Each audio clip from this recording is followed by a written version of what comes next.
नमस्कार, मी प्राची लुडबे. बृहन्मुंबई महानगरपालिका शिक्षण विभाग अंतर्गत व्हर्च्युअल ट्रेनिंग सेंटरमध्ये तुम्हा विद्यार्थ्यांचे हार्दिक स्वागत. कोविड-19च्या कालावधीत शिक्षणाची गाडी रुळावरून घसरू नये हा हेतू लक्षात घेऊन बृहन्मुंबई महानगरपालिकेने देशभरातील सर्व विद्यार्थ्यांना घरी बसून दर्जेदार शिक्षण प्राप्त व्हावे यासाठी एज्युकेशन फॉर ऑल इनिशिएटिव्ह अंतर्गत BMC एज्युकेशन हे चॅनेल सुरू केले आहे. मुलांनो, तुम्हाला या चॅनेलचा नक्कीच लाभ होईल. आज आपण इयत्ता 8वी सामान्य विज्ञानमधील एक महत्त्वाचा पाठ पाहणार आहोत. चला तर पाठाला सुरुवात करूया. नमस्कार विद्यार्थ्यांनो, मी प्राची लुडबे. आज आपण इयत्ता 8वी सामान्य विज्ञानमध्ये एक महत्त्वाचा पाठ धातू व अधातू मेटल्स अँड नॉन मेटल्स याचा पुढील भाग पाहणार आहोत. मागील भागात आपण काय शिकलो पाहूया एकदा. मागील भागात आपण मूलद्रव्यांचे वर्गीकरण classification of elements. Elements are classified into 3 types, that is metals, non-metals and metalloids. Along with that we have studied properties of metals and non-metals and metalloids.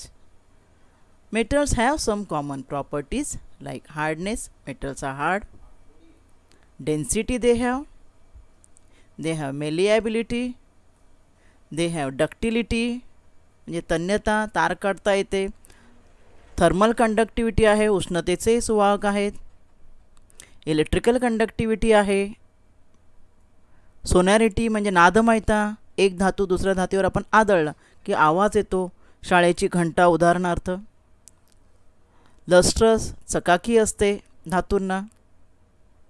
हे झाले धातूंचे गुणधर्म. त्याबरोबर आपण नॉन मेटल अधातू पण पाहिले. Carbon, hydrogen, oxygen. अधातू हे स्थायू कमी असतात, काही द्रव आणि वायू रूपात जास्त असतात. त्यांनासुद्धा काही प्रॉपर्टीज आहेत, लाईक ब्रिटलनेस, ठिसूळपणा असतो. कोळसा बघा आपण ठोकला की त्याचे पावडर होते, आणि काहींना चकाकी पण असते, जसं कोळशाचं जे रूप आहे हिरा त्याला चकाकी आहे, किंवा आयोडीनचे स्फटिक त्यांना चकाकी आहे. So we have studied this much last time. Today we are going to study the chemical properties of metals and non metals. म्हणजे धातूंचे रासायनिक गुणधर्म, धातूंचे व अधातूंचे रासायनिक गुणधर्म आपण पाहणार आहोत. मागच्या वेळेला आपण पाहिले ते भौतिक गुणधर्म पाहिले, फिजिकल प्रॉपर्टीज पाहिल्या. रासायनिक गुणधर्मामध्ये महत्त्वाचं म्हणजे इलेक्ट्रॉन स्वरूपन, इलेक्ट्रॉनिक कॉन्फिगरेशन. जे आपण तुम्ही अणुसंरचना धड्यामध्ये शिकलात की मूलद्रव्यामध्ये किंवा अणूमध्ये मूलद्रव्याचा एक अणू असतो, त्यामध्ये प्रोटॉन, न्यूट्रॉन, इलेक्ट्रॉन असतात, आणि प्रोटॉन न्यूट्रॉन केंद्रकात असतात, इलेक्ट्रॉन केंद्रकाभोवती फिरत असतात. मग ते इलेक्ट्रॉन प्रत्येक अणूमध्ये, मूलद्रव्याच्या अणूमध्ये किती असतात किंवा प्रत्येक मूलद्रव्याचे, आणि त्यांचं इलेक्ट्रॉन स्वरूपण म्हणजे वाटणी. प्रत्येक कक्षा असते त्यांची, पहिली कक्षा, दुसरी कक्षा, तिसरी कक्षा. या प्रत्येक कक्षेमध्ये किती इलेक्ट्रॉन बसतात त्याला म्हणतात इलेक्ट्रॉनिक स्वरूपण. आणि इलेक्ट्रॉन स्वरूपण महत्त्वाचं आहे. केमिकल रिॲक्शन्स म्हणजे रासायनिक अभिक्रिया मूलद्रव्य जी करतात ते कशावर अवलंबून आहे, त्यांच्या इलेक्ट्रॉन स्वरूपणावर. Electronic configuration is base for the chemical behaviour of all the elements. Electronic configuration, त्यांनी इलेक्ट्रॉन वाटणी कशी आहे त्यावरून ठरतं ते कोणाशी अभिक्रिया करतात. आता धातू मूलद्रव्यांबद्दल बोलतोय आपण. See here the example of 3 metals. सोडियमचे 11 इलेक्ट्रॉन असतात. मग 11 इलेक्ट्रॉनची वाटणी कशी झाली आहे बघा. पहिल्या इलेक्ट्रॉनच्या कक्षेमध्ये, अणूच्या कक्षेत 2 इलेक्ट्रॉन बसतात, दुसऱ्या कक्षेमध्ये 8 इलेक्ट्रॉन, आणि तिसऱ्या कक्षेमध्ये 1 इलेक्ट्रॉन आहे. पहा, टोटल त्यांची 2 अधिक 8 अधिक 10 1 11 झाली पाहिजे. 11 एकूण जो अणुअंक म्हणतो आपण, ॲटॉमिक नंबर, तो झाला पाहिजे. मॅग्नेशियमचे 12 इलेक्ट्रॉन असतात. 12चं डिस्ट्रीब्युशन कसं झालेलं आहे बघा. पहिल्या कक्षेत 2च इलेक्ट्रॉन बसतात. तुम्ही अणुसंरचना पाठा शिकलात. दुसऱ्या कक्षेमध्ये 8 आणि तिसऱ्या कक्षेमध्ये 2. Similarly aluminium. मग काय तुम्हाला दिसते बघा, ह्या धातूंच्या बाह्यतम कक्षेमध्ये 1 आहे electron, 2 electron magnesium, aluminium 3 electron. म्हणजे ॲक्च्युली इलेक्ट्रॉन स्वरूपणाचं कसं असतं की कक्षा जी आहे ती कंप्लीट होण्यासाठी, कुठलीही कक्षा जी आहे मूलद्रव्याच्या अणूची कंप्लीट होण्यासाठी मिनिमम 2 किंवा 8 इलेक्ट्रॉन झाले पाहिजेत, म्हणजे कक्षा पूर्ण होते. तर पहिली कक्षा 2 इलेक्ट्रॉनची असते, आणि पहिली कक्षा पूर्ण व्हायला 2 इलेक्ट्रॉन लागतात, पण पुढच्या सर्व कक्षा पूर्ण व्हायला कमीत कमी 8 इलेक्ट्रॉन तरी लागतात. मग ह्याच्याकडे एकच इलेक्ट्रॉन आहे, ह्याच्याकडे 2च आहेत, याच्याकडे 3च आहेत. मग हा एक इलेक्ट्रॉन मला काय करेल? What sodium will do?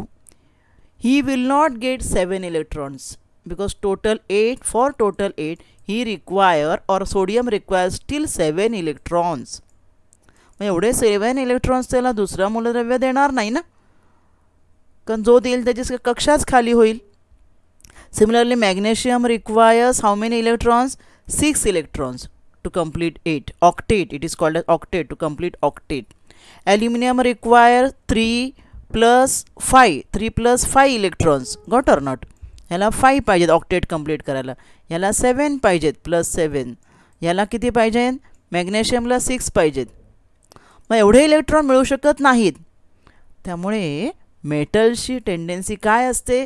They have tendency to give up, to donate electron. Give up म्हणजे इलेक्ट्रॉन ते दुसऱ्याला देऊन टाकतात. कोणाला देतात? जो ॲक्सेप्टर जो असेल, like chlorine. All of you no sodium chloride.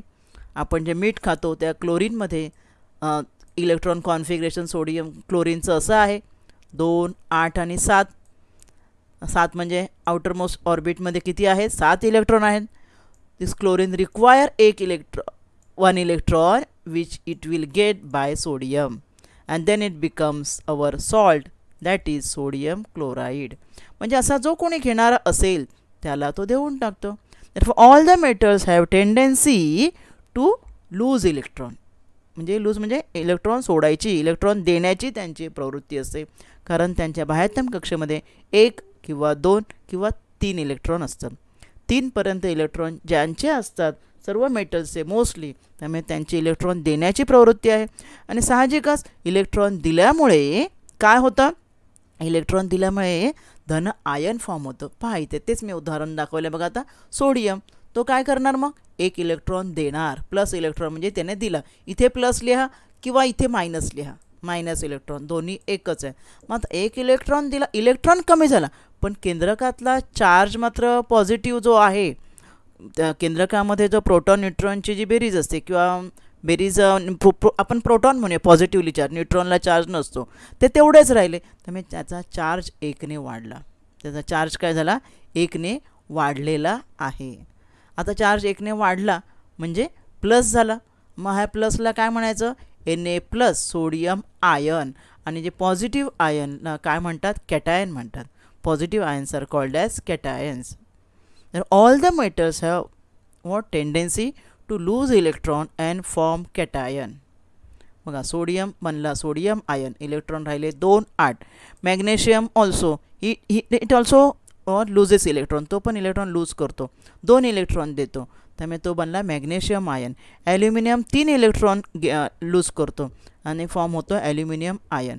आता किती इलेक्ट्रॉन दिले तेवढी संयुजा पण त्याची आहे बघा. ह्याने 1 दिला 1 प्लस आहे, ह्याने 2 दिले 2 प्लस आहे, ह्याने 3 दिले 3 प्लस, ॲल्युमिनियम +3. मी धातूंची टेंडन्सी काय कळलं तुम्हाला? Metals have tendency to lose electron and form a cation. That is most important property of the metals. Now we'll see how they react with oxygen or acid or water. First reaction with oxygen. Oxygen बरोबर त्यांची reaction कशी होते धातूंची? धातूंची oxygen बरोबर reaction होऊन oxide बनणार, बरोबर ना? कुठलाही पदार्थ ऑक्सिजनशी संयोग झाला की त्याचं ऑक्साईड बनतं, ऑक्सिजन जॉईंट होतो त्याच्याशी. बघा मॅग्नेशियम ऑक्साईड, मॅग्नेशियमपासून मॅग्नेशियम ऑक्साईड बनलं. आपलं लोखंड आपण म्हणतो लोखंड गंजतं. लोखंड गंजतं म्हणजे काय? दमट हवेत, दमट हवा म्हणजे ओलसर हवा. लोखंडाची वस्तू गंजते बघा, गंज लागतो. म्हणजेच काय होतं? पाण्याच्या सानिध्यात हवेमध्ये हवेतलं ऑक्सिजन आणि पाणी यांच्या सानिध्यात त्याचं ऑक्साईड बनतं. हे बघा 2Fe बॅलन्स केलं इक्वेशन. आणि ऑक्सिजन फेरस ऑक्साईड. फेरस ऑक्साईडचं बनतं फेरिक ऑक्साईड. आणि आपला जो गंज आपण जो म्हणतो ferrous oxide is again converted पाणी असतं ना हवेमध्ये, त्यामुळे त्याचं पाण्यातलं तो ऑक्सिजन घेतो आणि फेरस ऑक्साईडपासून फेरिक ऑक्साईड बनतं, Fe2O3 बनतं. आणि हा फेरिक ऑक्साईड म्हणजेच गंज, ह्यालाच काय म्हणतात गंज. पहिलं त्याचं कन्वर्शन फेरस ऑक्साईडमध्ये होतं, ह्याला म्हणतात फेरस ऑक्साईड, आणि नंतर तो फेरिक ऑक्साईडमध्ये रूपांतरित होतो. म्हणजे हा गंज म्हणजे काय आहे, ऑक्साईडच आहे. म्हणजे धातूंची क्रिया होऊन काय होतं कळलं तुम्हाला, धातूंची क्रिया ऑक्सिजन बरोबर होऊन ऑक्साईड तयार होतात. आता ही ऑक्साईड आम्लधर्मी आहेत. आम्लधर्मी म्हणजे काय, त्यांची आम्लधर्मी म्हणजे तुम्हाला कळलं असेल की आम्लारी धर्मी आहेत. आम्लारी म्हणजे तांबडा लिटमस त्यांच्यामध्ये निळा होतो. त्यांचं जर द्रावण बनवलं तर तांबडा लिटमस त्यांच्यामध्ये निळा होतो, आणि त्यामुळे आणि ते ॲसिडबरोबर क्रिया करतात. बघा इथे वाक्य, मेटल ऑक्साईड जे आहेत ना ते ॲसिडबरोबर क्रिया करून सॉल्ट आणि वॉटर फॉर्म करतात. मग ॲसिडबरोबर क्रिया आपल्याला उदासीनीकरण माहिती आहे. ॲसिड बरोबर आम्ल अधिक आम्लारी बरोबर क्षार आणि पाणी. मग इथे हे आम्ल आहे ॲसिड, तर हे आम्लारी झालं, बरोबर ना, कारण क्षार आणि पाणी तयार झालेलं आहे. म्हणजेच मेटलची जी ऑक्साईड आहे ती सगळी आम्लारी धर्मी असतात, कारण त्यांच्या द्रावणात लाल लिटमस निळा होतो. दुसरी प्रॉपर्टी आपण पाहूया, त्यांची धातूची आम्लाशी काय क्रिया होते, reaction of metal with acids. बहुतेक सर्व धातू आम्लाशी संयोग पावतात आणि हायड्रोजन वायू मुक्त होतं. पहा या चित्रामध्ये हायड्रोक्लोरिक ॲसिड आहे परीक्षा नळीमध्ये, आणि मॅग्नेशियमची रिबीन टाकली आहे त्यामध्ये, आणि त्या लगेच विगरस रिॲक्शन होते स्ट्रॉंग ॲसिड बरोबर, आणि जो वायू बाहेर पडतो त्या वायूजवळ तुम्ही जशी जळती काडी आणली तिथे, तर जळती काडी फट असा आवाज होऊन विजेल, कारण तो हायड्रोजन वायू आहे. हायड्रोजन काय होतो, स्वतः फट असा आवाज येऊन विजतो. कळलं की नाही. Therefore the reaction of all the metals with acid gives one salt and hydrogen gas. Magnesium chloride एक म्हणजे सॉल्ट क्षार तयार होतो कोणताही, जशाप्रमाणे जे तुमचं धातू असेल त्याप्रमाणे. आता मॅग्नेशियम आहे, मॅग्नेशियम क्लोराईड तयार झालं. त्यानंतर ॲल्युमिनियम आहे, ॲल्युमिनियम क्लोराईड तयार झालं, आणि हायड्रोजन वायू तयार होतो. बघा, metals react with dilute acid and form salt respective salt and hydrogen gases evolve in the reaction. Now the reaction of metals with water. पाण्याबरोबर कशी रिॲक्शन होते. काही धातूंची पाण्याबरोबर विगरस रिॲक्शन, पटकन रिॲक्शन होते कक्ष तापमानाला, पण काहींची गरम पाण्यासोबत होते, तर काहींची पाण्याच्या वाफेसोबत. म्हणजे जी कमी रिॲक्टिव्ह आहेत त्यांनी गरम पाण्याची वाफ म्हणजे उकळतं पाणी पाहिजे, आणि जे हायली रिॲक्टिव्ह आहेत त्यांना पाण्यात टाकल्या टाकल्या रिॲक्शन होते. बघा तुम्हाला पोटॅशियमचं चित्रात दिसत असेल, पोटॅशियम टाकल्या टाकल्या रिॲक्ट होतो आहे. तसंच तुमचा हा सुद्धा कोणता सोडियमसुद्धा पाण्यात टाकल्याबरोबर रिॲक्ट होतो. सोडियम बघा, सोडियमचा पीस टाकल्या बघा, सोडियमची पाण्याबरोबर स्फोटक क्रिया होते. सोडियम छोटासा जरी पीस टाकला तर अशा प्रकारे एक्सप्लोजन होतं पाण्यामध्ये. म्हणजे तो हायली रिॲक्टिव्ह आहे सोडियम पाण्याबरोबर. कळलं का तुम्हाला. Some metals like sodium and potassium react with cold water. आता आपण पोटॅशियमचं पाहिलं, but some and evolve hydrogen gas. इथे पण हायड्रोजन गॅस निर्माण होतो जो या रिॲक्शनमध्ये hydrogen gas. But some metals required warm water किंवा हॉट वॉटर किंवा पाण्याची वाफ म्हणजे गरम पाणी लागतं. मॅग्नेशियमची लगेच पाण्याबरोबर क्रिया होत नाही. आपल्या ज्या फटाक्यामध्ये जे असते बंदुके जे आपल्या तुडतुड्या वगैरे त्यामध्ये तर मॅग्नेशियमच यूज केलं असतं, मॅग्नेशियमची पावडर असते. मग मॅग्नेशियम आपण पेटवतो बघा, पण ते पाण्यात टाकल्यावर लगेच रिॲक्ट होत नाही, गरम पाणी लागतं. तर this is a reaction of metals with water that it involves hydrogen gas. आता आपण पाहूया अधातू, नॉन मेटल्स. नॉन मेटल्सचे काय आहे केमिकल प्रॉपर्टीज. पहिलं पाहूया मगाच्याप्रमाणे इलेक्ट्रॉन कॉन्फिगरेशन. जसं मेटल्सला आपण सांगितलं की त्यांच्या आउटरमोस्ट ऑर्बिटमध्ये 1 किंवा 2 किंवा 3 इलेक्ट्रॉन असतात की जे देतात, लूज करतात, आणि दे फॉर्म कॅटायन. अधातूंचं उलट आहे. अधातूंच्या बाह्यतम कक्षेत 3च्या पुढे 4, 5, 6, 7 असे इलेक्ट्रॉन असतात. संयुजा इलेक्ट्रॉन म्हणजे संयुजा कवच म्हणजे बाह्यतम कक्षा. आता साहजिकच 4, 5, 6, 7 इलेक्ट्रॉन असले, 4 आहेत कार्बनचे, त्यामुळे कार्बन मोस्टली देतही नाही, घेत नाही, शेअरिंग करतो. ह्याच्याबद्दल डिटेल आपण पुढील भागांमध्ये आपल्या अभ्यासात शिकणारच आहोत. आता नायट्रोजन बघा इथे दाखवलं आहे. नायट्रोजन वायू आपला, त्याचे 7 इलेक्ट्रॉन. कसं आहे बघा डिस्ट्रीब्युशन. 2 इलेक्ट्रॉन पहिल्या कक्षेत, 5 इलेक्ट्रॉन दुसऱ्या कक्षेत. ऑक्सिजनचं बघा, 2 इलेक्ट्रॉन पहिल्या कक्षेत, 6 इलेक्ट्रॉन दुसऱ्या कक्षेत. क्लोरीन तर तुम्हाला मी सांगितलं 17 इलेक्ट्रॉन, 2 8 7. आता ही मूलद्रव्य काय करतील? I told you minimum 8 electrons पाहिजेत. मग ह्याला किती पाहिजेत? +3 पाहिजेत, बरोबर ना. याला किती पाहिजेत? 2 पाहिजेत आणि ह्याला 1च पाहिजे. मग ते देणार नाहीत. ते काय करणार? आपल्याला 3 कोणाकडून मिळतात? They will try to gain. आपल्याला कोणाकडून मिळतील? त्या मूलद्रव्याबरोबर ते संयोग करणार टू फॉर्म अ कंपाऊंड, म्हणजे संयुग तयार करण्यासाठी. देअरफॉर दे आर गेनिंग, ते घेतात इलेक्ट्रॉन. हा किती घेणार? 3 घेणार, बरोबर ना. दुसऱ्याकडून घेणार, हा घेणार, ऑक्सिजन घेणार 2 आणि क्लोरीन घेणार 1 इलेक्ट्रॉन. मग आता त्यांचं इलेक्ट्रॉन्स वाढले. आता जो केंद्रकामधले प्रोटॉन तेवढेच आहेत ना, केंद्रकातले प्रोटॉन वाढलेले नाही आहेत. इलेक्ट्रॉन वाढले म्हणजे काय झालं? निगेटिव्ह चार्ज वाढला. आपण बघा गणित सोडवताना 2 संख्या आहेत, +3 आणि -5 असेल तर आपला ॲन्सर आपण काय लिहितो? -2 लिहितो की नाही, बरोबर ना. मोठ्या संख्येचं चिन्ह देतो आपण. तसं समजा पॉझिटिव्हमध्ये आपण +3 मी दिलं आणि ते -2 दिलं तर ह्याचं ॲन्सर काय होतं? 1 येतं. म्हणजे कॅटायनचं असं आहे, केंद्रकामध्ये प्रोटॉन 3 आहेत पण त्याने इलेक्ट्रॉन किती? इलेक्ट्रॉन त्याने 2 दिले म्हणजे त्याचा चार्ज 1 झाला. तसं इथे यांच्यामध्ये काय आहे? त्याने किती इलेक्ट्रॉन घेतले तेवढे त्याची संयोजन आणि निगेटिव्ह होणार. काय होणार? संयोजन निगेटिव्ह होणार.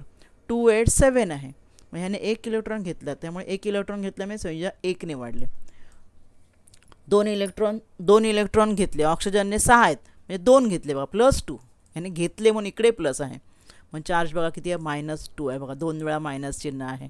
हां, नायट्रोजनने 3 घेतले त्यामुळे नायट्रोजनचे 3 5, कारण 3 का इथे 5 आहेत ना, त्यामुळे 3 घेतल्यावर त्याचं इथे ऑक्टेट कंप्लीट होत आहे आणि त्याचा चार्ज बघा -3. 3 मायनस म्हणजे -3. आता ह्यांना काय म्हणायचं? Cl मायनस किंवा ऑक्सिजनच्या डोक्यावर हे -2 आहे. They are called as negative ions or anions. सियर अधातूमध्ये लिहिले आहे बघा, संयोजक कंसात इलेक्ट्रॉन स्वीकारून ऋणप्रभार म्हणजे ऋण आयन म्हणजेच का एनायन बनवण्याची प्रवृत्ती असते. They have tendency to gain electron. Non metals have tendency to gain electron and form negative ion which is called as anion. म्हणजे जेवढे नॉन मेटल्स आहेत ते असे एनायन फॉर्म करतात इलेक्ट्रॉन्स घेऊन. मग त्यांचे तर ऑक्सिजन बरोबर क्रिया पाहूया आपण. काय आहे? अधातू ऑक्सिजनशी संयोग होऊन पुन्हा यांचंसुद्धा ऑक्साईड बनतात. ऑक्सिजनशी संयोग झाला की ऑक्साईडच बनणं. अधातूंचं ऑक्साईड, कार्बनचं कार्बन डायऑक्साईड. समजा कार्बन डायऑक्साईड, हां आता हे कार्बन डायऑक्साईड आहे, ठीक आहे. आता कार्बन डायऑक्साईड मग कोणतं धर्मी आपण पाहूया. मग असे आपण धातूंचे ऑक्साईड काय म्हटलं? आम्लारी धर्मी, बरोबर. मग अधातूचं ऑक्साईड जे कार्बन डायऑक्साईड आहे ते आम्लाबरोबर रिॲक्ट झालं आहे बघा. हे आम्ल आहे ना, दिस इज बेस NaOH. मग हे आम्ल आहे म्हटल्यावर मग हे काय होणार? आम्लारी आहे, हे आम्लारी आहे, बेस आहे. मग हे काय होणार? आम्ल होणार नाही का. आम्लारी अधिक आम्ल बरोबर सॉल्ट अँड वॉटर. म्हणजे अधातूंची ऑक्साईड जे आहेत, अधातूंची ऑक्साईड कशी आहेत? आम्लधर्मी. कशी आहेत? कारण ते आम्लारी बरोबर रिॲक्ट करतात. They react with base to form salt and water. Therefore they are acidic. आम्लधर्मी म्हणजे कशी आहेत ती? ॲसिडिक आहेत. अधातूंचे ऑक्साईड आम्लधर्मी आहेत कारण ती आम्लारीशी संयोग पाहून क्षार व पाणी तयार करतात. आता अधातूंची पाण्याबरोबर काय क्रिया होते बघूया. पाण्याबरोबर काय क्रिया होते?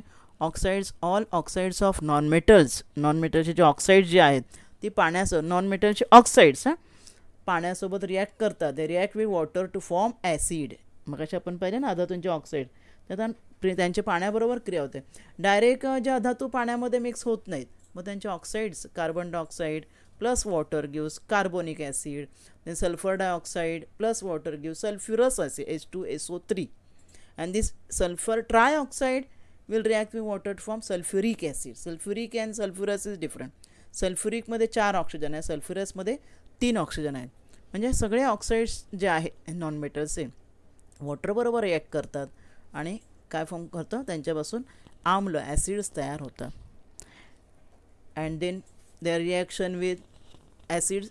अधातू डायरेक्ट ॲसिड बरोबर क्रिया करत नाही, विरल आम्लाबरोबर क्रिया करत नाहीत. These are the properties of non metals. आता आपण पाहणार आहोत त्यांचे उपयोग. आता एवढे आपण धातू पाहिले, अधातू पाहिले, मग त्यांचा आपल्या नेहमीच्या जीवनात काही ना काही उपयोग आहेच.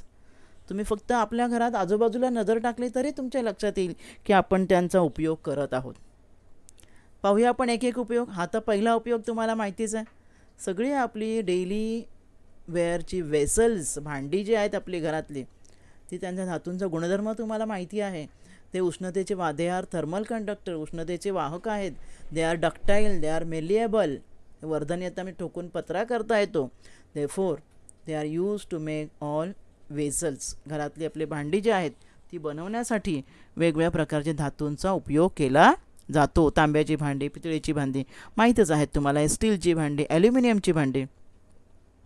दिस is the first use. Second use is as they are electrical conductor. माहिती ना, विद्युतचे सुवाहक आहेत. त्यामुळे आपल्या घरातील इलेक्ट्रिकच्या तारा ज्या असतात, तुम्ही त्या तारावरचा प्लॅस्टिक आवरण काढून पहा, तुम्हाला आतमध्ये तांब्याच्या तारा दिसतील. छोटंसं थोडंसं आवरण काढून पाहिलं तर. त्यामुळे त्यांचा ह्या सुवाहक असल्या विजेच्या तारा बनवण्यासाठी उपयोग करतात. नेक्स्ट, घराचे पत्रे, बरोबर ना, घराच्या वरती म्हणजे पत्रे वगैरे लावतो, ऊन पाऊस यापासून संरक्षण व्हावं. ते पत्रे जे ॲल्युमिनियम व लोखंडाचे पत्रे बनवलेले असतात. अजून काय धातूंचा उपयोग हे तर माहितीच आहे तुम्हाला. As they are malleable, as they are ductile, वर्धनीय आहेत, तन्य आहेत. त्यामुळे सगळं ऑर्नामेंट्स बनवायला, all this gold and silver and platinum. Platinum mostly नाही, सिल्वर आणि गोल्डच वापरतो आपण. They are use to make the ornaments. Next all of you know the mercury, पारा धातू आहे, परंतु कक्ष तापमानाला पारा द्रवरूपात असतो. तो खाली एकदम -39ला तो धातू होतो, कळलं का, एवढा कमी तापमानाला. आणि 351ला तो बॉईल होतो. म्हणजे तेवढ्या दरम्यान तो द्रवरूप असतो, धातू असून सुद्धा. आणि म्हणून पाऱ्याचा उपयोग कुठे करतात माहिती आहे तुम्हाला. स्पिग्मोमॅनोमीटर, BP चेक करायचं उपकरण, किंवा थर्मामीटर. आपल्या घरी आपण ताप बघण्यासाठी थर्मामीटर वापरतो. त्यामध्ये जे तुम्हाला काळं दिसतो, तो ॲक्च्युली काळा नाही आहे, शायनी कलर आहे त्याचा. तो वर चढणारा जो असतो तो पारा आहे. आणि डॉक्टर जे BP चेक करतात त्यात तुम्ही पाहिलंच असेल, तुम्हाला तो बरोबर पारा वर चढताना दिसतो. का चढतो? कारण तो लिक्विड आहे. म्हणून तापमापीमध्ये नंतर रक्तदाबमापी म्हणजे ब्लड प्रेशर मोजायचं जे इन्स्ट्रुमेंट असतं त्यामध्ये पाऱ्याचा उपयोग करतात. हे बघा, like this thermometer we use. आपण डॉक्टर आजकाल इलेक्ट्रॉनिक असतात थर्मामीटर, म्हणजे ते त्यावर आकडा डायरेक्ट येतो. आणि अशा प्रकारे थर्मामीटरमध्ये पारा यूज केला जातो. अजून काय उपयोग बघा, सोडियम जे आहे माहिती आहे, सोडियम धातू, ज्याचा उपयोग काय करतात व्यवहारामध्ये, ही काही संयुग बनवायला उपयोग करतात. म्हणजे सोडियम क्लोराईड म्हणजे आपलं मीठ, नंतर सोडियम कार्बोनेट धुण्याचा सोडा, बायकार्बन म्हणजे खाण्याचा सोडा माहिती आहे ना तुम्हाला, बेकिंग सोडा आपण म्हणतो की नाही, आपण पापड बनवण्यासाठी किंवा भजी वगैरे बनवायला जो वापरतो, ह्या सर्वामध्ये सोडियम ह्या धातूचा उपयोग करून ही सोडियमची संयुग बनवलेली आहेत. नेक्स्ट आपलं शिसं, लेड जे आहे ना शिसं, त्यामध्ये पेन्सिल, शिसं म्हणून कशाचा, ग्राफाईट काय सांगतो तुम्हाला, कार्बनचे 2 मेन आयसोटोप्स आहेत की रूप आहेत, हिरा आणि ग्राफाईट.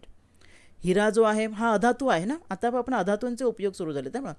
तर कार्बन जो अधातू आहे, पण कार्बनची 2 रूपाची हिरा, डायमंड जो हार्ड आहे, त्याचा उपयोग आपण तुम्हाला मागच्या वेळेला मी सांगितलं काच कापण्यासाठी करतात. आणि ग्राफाईट जे आहे त्याचा इलेक्ट्रोड, पाहूया आपण पुढे उपयोग. आणि पेन्सिलचा आतला जो आपला गर असतो ब्लॅक कलरचा आपण ज्याने लिहितो, that is nothing but graphite. पेन्सिलचं शिसं बनवायला ग्राफाईट वापरतात. See you can see here colour graphite, it has shiny colour. हिरा पण चमकतो, ग्राफाईटसुद्धा चमकतं. Next I told you graphite is use as the electrode. Actually अधातू विद्युतचे सुवाहक नाहीत, दुर्वाहक आहेत. Only exception, last time we had studied, exception is graphite. Graphite हा कार्बनचा असून सुद्धा, कार्बन रॉड असून सुद्धा तो काय आहे, विद्युतचा सुवाहक आहे. म्हणून तुम्ही जर एखादा सेल फोडलात तर त्यामध्ये तुम्हाला काळ्या रंगाची कार्बन कांडी दिसेल. अजून काय अधातूंचा उपयोग पाहूया आपण. काच व सिमेंट बनवायला सिलिकॉन वापरतात. सिलिकॉन अधातू आहे, मग सिलिकॉन डायऑक्साईडचा उपयोग, सिलिकॉन डायऑक्साईड सिलिका म्हणतो आपण, त्याचा उपयोग आपण काच बनवायला. आणि हे बघा काचेचे जे विसेल्स हे जे आहेत ना, म्हणजे लॅब प्रयोगशाळेमधील जी उपकरणे असतात ती सिलिका ह्या अधातूपासून बनवलेली असतात आणि काच बनवायला उपयोग करतात. अजून काय उपयोग आहे बघा. हां बरोबर, yes, this is most of the important use of the non metals. सिलिकॉनचा उपयोग solar electric cell, solar cell जे आहेत त्यांच्यामध्ये ह्या ज्या चिप्स आहेत त्या सिलिकॉनच्या असतात. मग सूर्याचे किरण जेव्हा याच्यावर पडतात त्यावेळेला याचे इलेक्ट्रॉन काय आहेत, इलेक्ट्रिक कंडक्ट करतात, म्हणजे विद्युत वाहक बनतात ते, आणि त्यापासून वीज निर्मिती होते. गावच्या ठिकाणी असे सोलार लॅम्प जे यूज करतात त्यांच्यावरती बघा दिवसा सोलार लॅम्पमुळे वीज त्यामध्ये निर्माण होते आणि रात्रीच्या वेळेला त्या दिव्यांचा उपयोग केला जातो. म्हणजे सौर विद्युत घटात सिलिकॉनचा वापर करतात. आणि नेक्स्ट फॉस्फरस. फॉस्फरसचा उपयोग बघा, फॉस्फरस मॅचबॉक्स म्हणजे आगपेटी म्हणजे काड्या त्यामध्ये फॉस्फरसचा वापर करतात, तांबडा फॉस्फरस. आणि जे हे जंतुनाशकं जी आहेत पिकावर फवारणी करण्यासाठी अधातूंचा वापर केला जातो. आगपेटी, फटाके, जंतुनाशकं जे स्फोटकं हे सर्व बनवायला काय वापरतात, तांबडा फॉस्फरस जो आहे तो वापरतात. फटाक्यामध्ये सुद्धा फॉस्फरस असतो. हे बघा जे फटाके आहेत त्यामध्ये याचा वापर केला जातो. आणि स्फोटके जे एक्सप्लोजिव्ह बॉम्ब वगैरे बनवायला ह्या तांबड्या फॉस्फरसचा वापर केला जातो. Next use of non metal sulphur. Sulphur या अधातूचा आम्ल बनवायला तर होतोच आपण, सल्फ्युरिक ॲसिड, सल्फ्युरस ॲसिड बघितलं आपण. शिवाय औषधे, बंदुकीची दारू जी असते ना ही जी आहे 3 नंबर ही बघा हीच असते फटाक्यामध्ये आपण जे, आणि मॅग्नेशियम थोड्याफार प्रमाणामध्ये असतं. ही जी मॅग्नेशियम रिबिन जे आहे त्यामध्ये मॅग्नेशियम असतं. तर यांच्यामध्ये कशाचा उपयोग करतात, सल्फरचा उपयोग केला जातो. ऑइंटमेंट औषधे आपल्या जे मलमं असतात त्या मलमामध्ये जे जखमेवर लावायचे त्यामध्ये बघा लिहिले आहे तेव्हा सल्फर ऑइंटमेंट, गंधकाचा उपयोग केला जातो. So in this way today in this topic we have studied all chemical properties of metals and non-metals and uses of metals and non-metals. So today we'll stop here. Thank you. आज आपण या भागात इथेच थांबूया. माझा video आवडला असेल तर लाईक करा, शेअर करा आणि BMC एज्युकेशन चॅनेलला सबस्क्राईब करा. तसेच बेल आयकॉन प्रेस करा ज्यामुळे नवीन व्हिडिओचे तुम्हाला नोटिफिकेशन्स मिळतील. मुलांनो घरी राहा व सुरक्षित राहा. धन्यवाद.